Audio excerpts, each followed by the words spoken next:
वाराणसी कचहरी में दरोगा और सिपाही को दौड़ा दौड़ाकर पीटने के मामले में पुलिस ने एफआईआर दर्ज कर लिया है। घायल दरोगा की तहरीर पर वाराणसी पुलिस ने 10 नामजद वकीलों और 60 अज्ञात वकीलों के खिलाफ केस दर्ज किया है। 16 सितंबर को बनारस कचहरी में वकीलों ने एक दरोगा और सिपाही की जमकर पिटाई कर दी थी। दरोगा की वर्दी फाड़ दी थी। दरोगा के सिर और चेहरे पर 3 गहरे घाव हैं। पूरे शरीर पर 13 चोट के निशान हैं। सिपाही से भी मारपीट की है। गंभीर हालत में दरोगा को ट्रॉमा सेंटर ले जाया गया। कचहरी एरिया में 6 थानों के करीब 300 पुलिसकर्मी तैनात किए गए हैं। वहीं आज कचहरी के वकीलों ने कार्य बहिष्कार कर दिया है। उनका कहना है कि मुकदमे वापस लिए जाएं। उधर सेंट्रल बार और बनारस बार एसोसिएशन ने हमले की निंदा की है। कहा, हमले में बार की कोई भूमिका नहीं है। एसोसिएशन की आज बैठक बुलाई गई है। दरअसल बड़ागांव में 2 पट्टीदारों का विवाद था, जिसमें हुई मारपीट के बाद दोनों पक्षों का 151 में चालान हुआ था। इस मारपीट में घायल एक वकील ट्रॉमा सेंटर में भर्ती है। आरोप है कि दरोगा मिथिलेश प्रजापति ने ही उसे मारा था। हमले की प्री प्लानिंग पहले से थी। पुलिस का मानना है कि वाराणसी जिला कोर्ट के डीएम पोर्टिको में बड़ागांव थाने के दरोगा और सिपाही पर हमला वकीलों की प्री प्लानिंग थी। कुछ वकील 2 दिन से उसका इंतजार कर रहे थे। मंगलवार 16 सितंबर को कोर्ट में आते ही 100 वकीलों की भीड़ जुट गई। बताया जा रहा कि दरोगा को उकसाने के लिए पहले उसे गालियां दी, फिर कोर्ट से जबरन खींचा। एसीएम के हेड मोहर्रिर और वरिष्ठ अधिवक्ताओं ने इसका विरोध किया। आक्रोशित वकीलों ने वर्दी खींचकर पीटना शुरू कर दिया। दरोगा की लात घूंसों से पिटाई की। इसमें दरोगा मिथिलेश के सिर चेहरे पर गंभीर चोट, सिपाही राणा प्रसाद भी घायल हुए। एसीएम के हेड मोहर्रिर को भी चोट लगे। कोर्ट परिसर में दरोगा को पीटने का वीडियो भी सामने आ गया है। पुलिस ने बताया कि कई लोगों को चिन्हित कर लिया गया है। बाकी लोगों की पहचान कराई जा रही है। हमला करने वालों की एक सूची तैयार की जा रही है। अब जानिए पूरा घटनाक्रम। बड़ागांव थाने में तैनात दरोगा मिथिलेश प्रजापति मंगलवार 16 सितंबर की दोपहर 2 बजे कोर्ट में पहुंचे थे।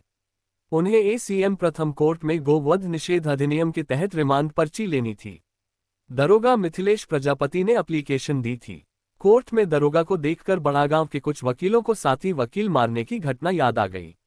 अपर मुख्य न्यायिक मजिस्ट्रेट प्रथम कार्यालय के पास अधिवक्ताओं ने दरोगा को घेर लिया और मारने लगे। दरोगा खुद को बचाने के लिए अपर मुख्य न्यायिक मजिस्ट्रेट प्रथम के कार्यालय में घुसे और दरवाजा बंद करने लगे। अधिवक्ता भी जबरिया घुस गए। इसके बाद एसीएम प्रथम कार्यालय में ही पिटाई शुरू कर दी।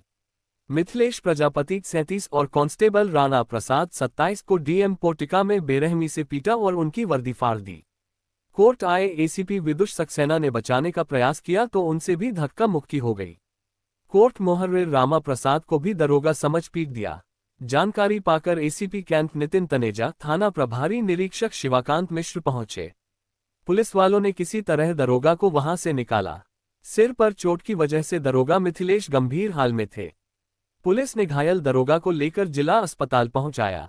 हालत नाजुक होने पर उन्हें बीएचयू ट्रॉमा सेंटर रेफर कर दिया गया।